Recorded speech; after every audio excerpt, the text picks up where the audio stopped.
All right. Hi, everybody. Thank you for coming to our panel on the Composite Schemas Working Group. My name is Danielle. I work at Apollo as a Senior Director of Engineering. I've been working at Apollo for a little over 8 years. I'm very excited to be chatting with this awesome group of folks today who represent the Guild, ChilliCream, and Apollo on the Composite Schemas Working Group. So would you like to introduce yourselves? Sure. I'm Martin Woolraven. I've been with Apollo for a very long time, and I was one of the co-creators of Apollo Federation back in 2018. And I'm Pascal. I'm the co-founder of ChilliCream. We were working on GraphQL Fusion since a few years, and now are also part of the Composite Schema specification, where we try to unify all our ideas. Thanks. And I'm Camille. I work at the Guild. Yeah, I basically work on the GraphQL Hive platform, which involves the federation and like schema registry and stuff. So yeah. Well, excellent. We have the exact right experts today to talk about everything composite schemas. So to kick us off, could you all tell us what is the difference between the Composite Schemas Working Group and the GraphQL Working Group? I will take this one. That's an easy one. So the GraphQL Working Group does everything which is related to the GraphQL specification. And sometimes, because there's so much to do in the GraphQL Foundation, there are subcommittees which do certain things which are very specific. For example, there's the GraphQL over HTTP subcommittee, or there's the Composite Schema subcommittee. And this subcommittee now focuses only on creating this Composite Schema specification that defines how you compose a schema. And how old is this working group? This working group, I think it's probably now around a year, maybe a bit less, right? There was a previous incarnation of it. Yeah, true. Yeah, that's true. I forgot about this. I'm part of it since a year. But there has been this effort before. But then, as things are, sometimes it just died a bit down. But now we're going to finish it. Full steam ahead. And, positively, yeah. And what is a composite schema? Yeah, maybe I can take that one. And that also sort of ties back to the previous incarnation of that working group, I think, because different people have a very different understanding of what a composite schema is. And in the most general sense, sort of when people originally conveyed this working group, they basically try to tackle all these issues at the same time. And you can imagine sort of locally composing schemas using sort of schema stitching-like approaches or federation. Those are very, very different approaches, and the goals are very different. And that was actually one of the things, some of you may have been at sort of my talk right before this panel, where I tried to go into a little more detail on what we mean by federation. And I think the reason the current version of the Composite Schemas Working Group is working so well is that we do have a shared understanding of the goals and what we're trying to accomplish here. I think we had a few different ideas like right at the start, but we quickly sort of resolved those, and that has led to some very productive work. Yeah, it's multiple technologies that have evolved over the time. And now we start something new, which will be backwards compatible, but we start something new, where all the good parts are combined into one new specification.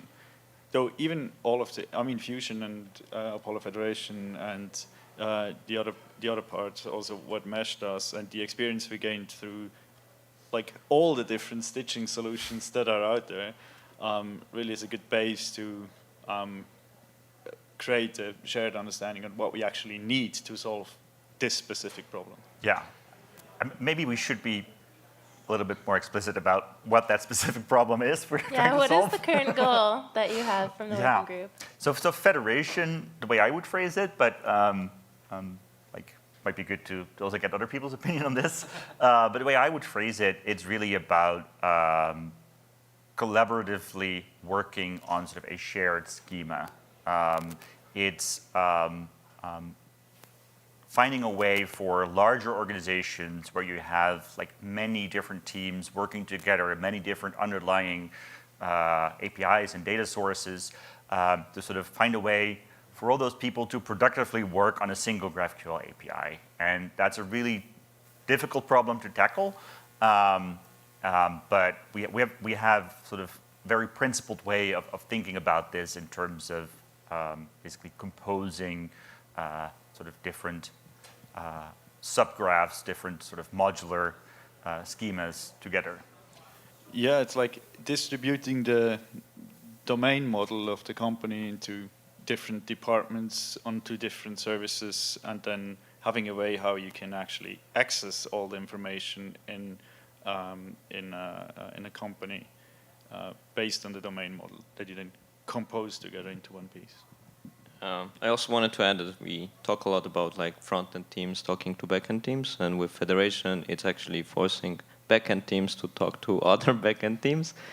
One example is if you happen to have a field that exists in both subgraphs, you have to have some kind of a contract saying, yeah, those are semantically identical, right? And that's the actually purpose of the shareable directive that is, I think, existing in both specs, right? The Apollo Federation and the spec we're building at the Composite Schema working group. Yeah, and I completely agree with the collaborative approach. So basically, the name of the type is a contract, the name of the field is a contract, the contract is also, like in terms of like Apollo Federation, the key fields. So how you actually contribute to a type, you define the requirements, how you, like what kind of fields have to be resolved in order to add another field to the type. So what is this contract between the types? We call them entities, but yeah. So yeah, that's basically it. So Maybe one last thing. You said about what we are actually building here, right? And maybe I've heard out of the conversation of us that it's about collaborating between teams and across services and whatever. So it's not a generalized solution how to do GraphQL or distribute the GraphQL or something like this. It's a very specific way how we intend or how companies do it at the moment in production. And that's how we want to also use this, where this specification should build on top of. So it's not for everyone, but for the ones which already are known to the term federation, know the pattern, it's going to be something very similar. So one single standard spec for how to compose schemas across multiple domains in a company that is maintained and loved and published by the foundation, open for everybody. Excellent. Excellent. Out of curiosity, how many folks here in the audience have used federated GraphQL in some capacity?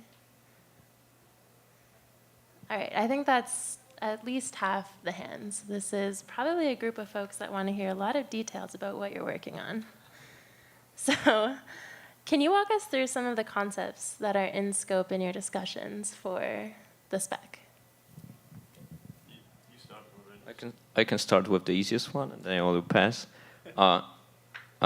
So when dealing with like collaboration and like dealing with like contributing, or maybe like if you want to contribute a field to a type that is shared across different subgraphs, you need to have a way to communicate and resolve that field based on some requirements, right?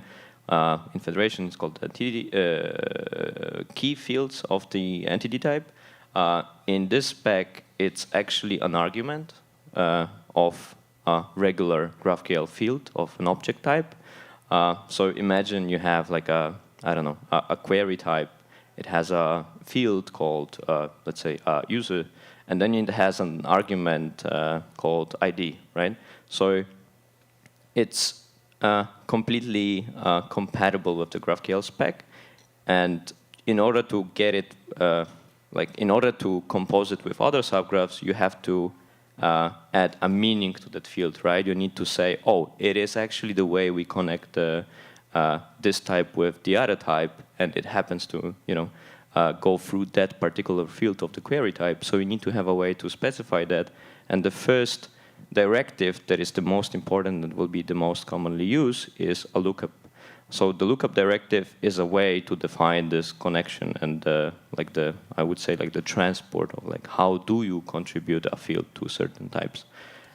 So yeah, I passed. Maybe to clarify, key is also still part of this specification. Yes. So key is important because it specifies a contract. It basically tells us that a certain entity can be identified through a certain combination of fields.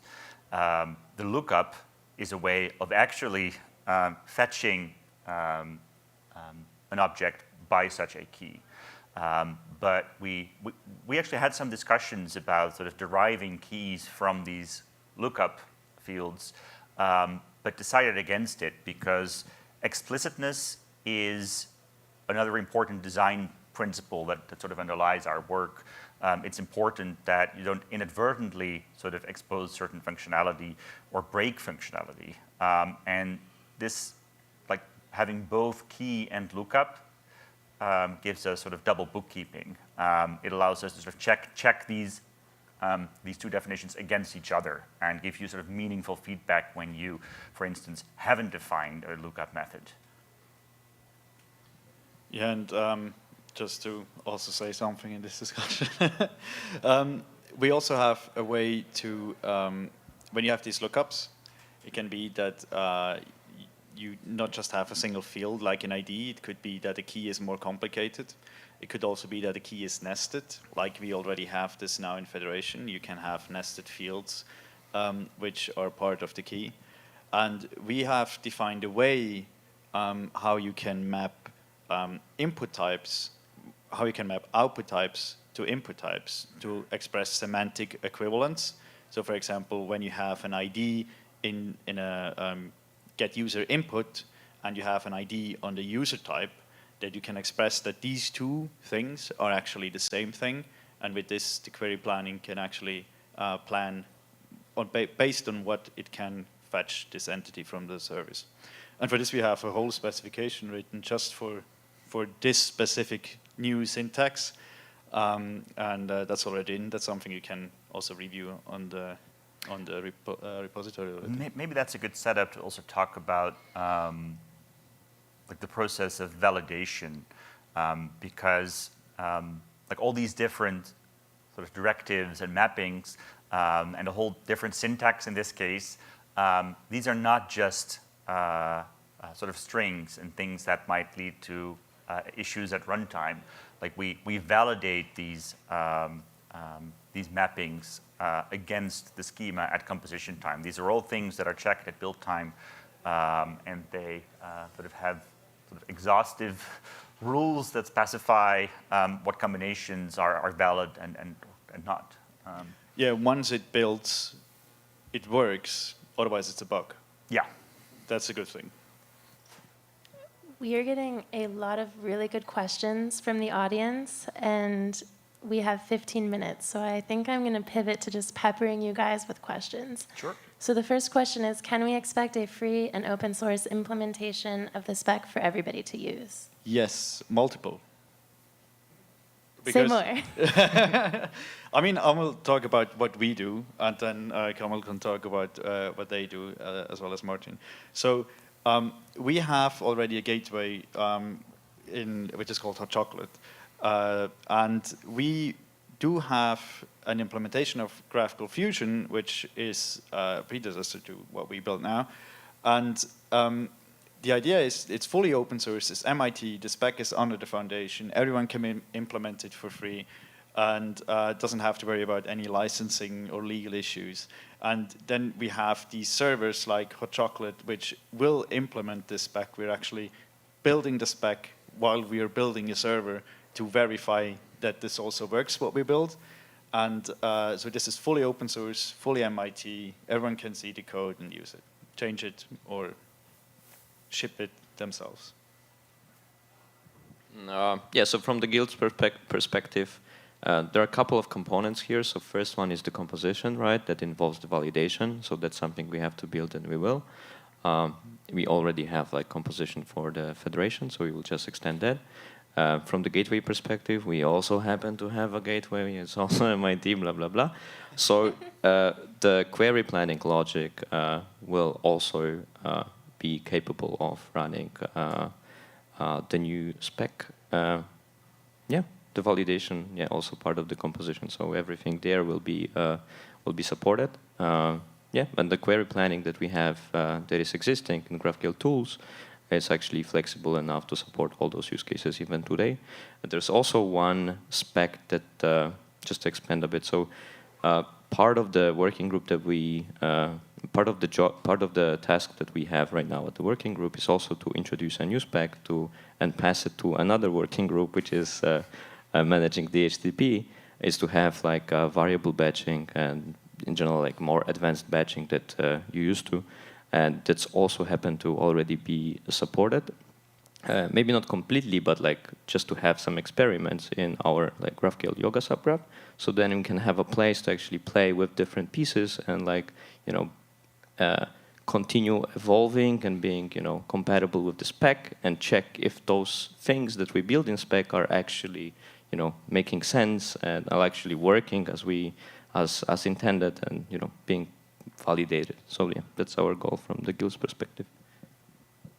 Yeah, and I mean, we've had open source implementations of Apollo Federation going back all the way to 2018. The most recent generation is part of our Rust-based router, and that is likely going to be the code base where we would add compatibility with the new features. The beauty of having so many solutions which implement the same spec is that we now have you now have the possibility to use the same technology on with the same specification on different stacks, which is good because then we can you can interchange you can change the tools as long as you use a server which also supports the composite schema specification. And this is really good for the ecosystem because it's all free. There's no vendor lock-in by definition because the specification is open source and everyone has to implement it, which is fantastic for the ecosystem. And what's even better for the ecosystem is that we can now run benchmarks across all the different servers and can compete with each other. That's a great point. I love the excitement that you have for this and also the collaborative vibe that you'll have on this working group. I think that I'm going to sneak in a question from Martijn, which is, what will happen to Apollo Federation after this new spec is published? Yeah, I mean, I would say that we're not really developing a new specification. And I know that's sort of a weird way of putting it because we are actually writing a new specification. But everything we're doing, and I think this is a result of sort of finding agreement on the underlying principles. All the work we've been doing so far is fully sort of backwards compatible with Apollo Federation. There are no breaking changes that we've introduced so far. We've made sort of additive improvements, and those, I think the work that was done in GraphQL Fusion has really sort of helped with those features, like with the lookup and with the new require mechanism. But those are additive changes. Those are things that people will be able to adopt incrementally, even subgraph by subgraph. And there's no need to sort of switch to those features. Like the existing Apollo Federation mechanisms will continue to work. And I think it's an open question sort of how we end up talking about this, because like GraphQL Federation is a sort of a shared core specification, but there are other things that are part of Apollo Federation, or at least that we currently consider part of Apollo Federation, that are outside the spec. So one way of thinking about this is that Apollo Federation would be a superset of GraphQL Federation. Y'all have mentioned a couple times the lookup directive and the require directive. Are those the main two things that are pending in the spec right now? Yes, yes. So, I mean, we're definitely, like, we're spending a lot of time just sort of formalizing a lot of the things that we hadn't fully specified before, and finding a way to sort of make these understandable and Yeah, I mean, it's the first specification that exists for, I mean, let's not count the Fusion one because part of it was moved over to this one, but it's the first really fully specified way, like a GraphQL specification, but for this composition. And while Apollo Federation works, it's somehow still difficult when you see a pattern there to express it in an algorithm or something like this. So this takes a lot of time and a lot of effort to have all these rules in place and create these rules, write the spec text and all these kind of things. Yeah. yeah. So I wanted to add one thing. We know that the popularity of Apollo Federation is quite huge, and introducing something that is backwards and incompatible is just wrong, right? It's like leaving you behind. So every time we have a conversation as part of the working group, based on the knowledge that we have, based on the set of tests that we created, and so on, we actually make sure that we validate multiple times if the rule that we're about to write is actually compatible with Apollo Federation. So we catch those if they happen. So that's something that you should be like pretty sure that it will be backwards compatible. It's just like a slightly different approach, but in slightly different with slightly different implementation. But that's like, as Martin said, it's just an addition to what is already in the Apollo Federation. So I wouldn't really worry about that. So the money question is, how long do we have to wait for it to be formalized? Well, there's no really a good answer for this. I mean, we make very good progress in what we do. We have specified all the directives. We have more or less, I think there's pull requests for most of the merge rules, validation rules, and then soon composition is finished and we can talk about satisfiability. And then once this is done, we have to see how much we have to specify in execution to make everything, to glue everything together and then actually implement it. The thing is that you never know what happens because we've seen it with defer and stream. You have something which looks very good. You work months and months on a specification for defer, and then someone finds something which is by definition a flaw and you change everything, right? We're pretty confident that this will not happen because we have so much experience now in the federation space altogether. But I don't think there's an end date. No. Or do you guys want to commit to a date? Like Yeah. When I mean, maybe one other thing is, as an outcome, we're also committed to a compatibility suite.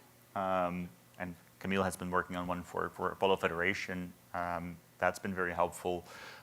But we definitely want sort of one of the outcomes of this working group to be sort of an open compatibility suite that everyone will be able to test their implementation against. And I mean, we also want to make sure that there are multiple implementations out there before we sort of consider the spec completed. Yep. I imagine you also want to have validated that the things in the spec will work in real world scaled use cases before you formalize it. So is part of getting that validation also a part of the formalization process? Yeah, I think that's a tougher one because, I mean, as we've sort of emphasized, it's basically like Apollo Federation has been in use for many, many years at a very large scale. So I don't think we're as worried about the real world usability. Okay. But we do want sort of multiple independent implementations passing the compatibility suite. yeah, and once it compiles, it works, right? So. Can you describe what satisfiability is, please? Oh, that's a good one for you, Martin. Yeah, so basically the way we've started thinking about this at Apollo, like initially, the validation rules we formulated were fairly ad hoc. We're sort of thinking about this at on a case-by-case basis. But what we landed on is basically a principle that we live by. We call it the fundamental property of federation. And it makes a lot of intuitive sense. It's basically saying that the supergraph schema, so the composed schema, any possible valid query against that schema, we should be able to satisfy that through a number of orchestrated requests against the underlying subgraphs. And I mean, there are different ways of formalizing this, but what it basically ensures is that no matter sort of how complex some of these composition rules are, you never want to get into a situation where composition succeeds, but there's a query that comes in that's valid and that we're not able to actually satisfy. So satisfiability is like an algorithm that you run to make sure that the schema that you have defined through your directives will be perfectly executable by a query planner? Yeah. Cool. Well, we only have 2 minutes left, and there are a lot more questions here, so I would definitely encourage everybody that didn't get their question answered to come up and talk to you all. But there was one theme that we didn't really get to talk about that I think I'll just take the rest of our time for, which is how do you recommend folks create guidelines or support people in rolling out composite schemas in a case where multiple teams will now have to talk to each other? Like some of the human elements of working with a composite schema. Can you talk a little bit about the challenges there and some things that you've seen work?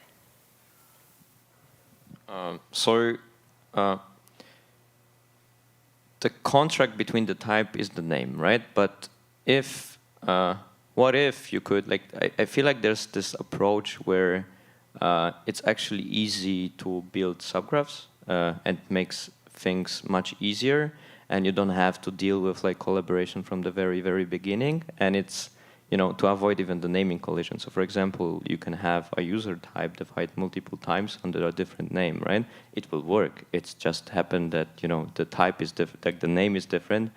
Semantically, maybe they are identical, but you avoid the collision, you avoid the, you know, introducing new fields, etc. And maybe at some point you could think, oh, maybe it's time to actually merge the type that I created in my subgraph and put it under the same, let's call it semantical meaning, which means that the name of the type will be the same, and then you can deal with the, you know, then you can already see if the type and fields and all of that are actually working and validated in production, and then you can merge it if needed. That's like one approach. The other one, I guess you have to just deal with the collaboration. There is no other way you can like postpone it, but you have to talk, and which is a good thing, I guess. Yeah, I mean, that's what I would say. It's actually, I would sort of slightly disagree with your first approach, because I think it's a dangerous one. Once you go down that path, like you introduce dependencies, clients start depending on those types. You're basically exposing details of your underlying subgraphs to your clients, and I would say as a principle, that's not something you should ever want to do, which means that you do have to deal with collaboration from the start, but I think that's actually one of the underlying goals of federation. The question then becomes, how do you do that? And that's something that isn't really part of the spec, but that our respective products, I think, are designed to help you with. Like we at Apollo, we support these different workflows where we help you with schema changes. We sort of validate changes that you've proposed against not just the supergraph, but even like the operations that people are executing against your graph, and that's a very common approach that people take. And with those sort of guardrails, I think collaboration is actually something that It's just a fact of life. You're working on a shared API, and you should sort of be prepared to have these types of discussions, to be aware of potential conflicts, and don't try to avoid them. Yeah, and it's not necessarily just the dev teams that do have to talk with each other, because especially in bigger enterprises, there is some business team or multiple business teams that maintain the business side of things and basically are part of the stakeholder of the dev teams, or tell the dev teams what to do. And I think when you have such a collaborative approach, it's not only the devs that have to come up with the name which is equal across two different subgraphs. It's the whole business that has to lift this a bit, right? It goes a bit into these domain-driven design things and so on. It's like, if there is a type called user, this user has to be the same in both of the teams. There's only one user, and if the whole company lives by this, then it's much easier. You have this organizational structure that helps. Yeah, and there is an abstraction boundary in place. Like that's like we're not asking people to change all their underlying APIs to be compatible. But what you're doing is as part of defining a subgraph, you define a mapping from those underlying APIs to the shared API that you're defining. And that's where you would resolve some of these conflicts. The more successful you are, the more challenges you get to solve. Yep. Well, speaking of collaboration, if folks want to collaborate with you, how could they do that? I mean, the easiest way to get started with it is to go to the workgroup GitHub repository. I think it's called Composite. It's under the GraphQL organization. It's called Composite Schema-WG, I believe, for workgroup. Schemas. Yeah. I mean, you will find it anyway. And then there is always an agenda of the next meeting, and you can write yourself in there as an attendee, and you can also have you can add agenda points that you want to talk about, and you can just join the effort. And we're happy to have you there, so you can come and be also part of this. And see all our living rooms and bedrooms or whatever we take our calls Your from. cats. Yeah. Well, is there anything you all wanted to share that we didn't get to cover? No, I'm really curious about some of the other questions. Oh my gosh. I mean, if we don't, are we going to get kicked out? I could just keep asking you these questions. In 5 minutes? Oh. Oh. I think we would be. In that case, we should take this to the hallway. All right. Thank you, everybody, for coming.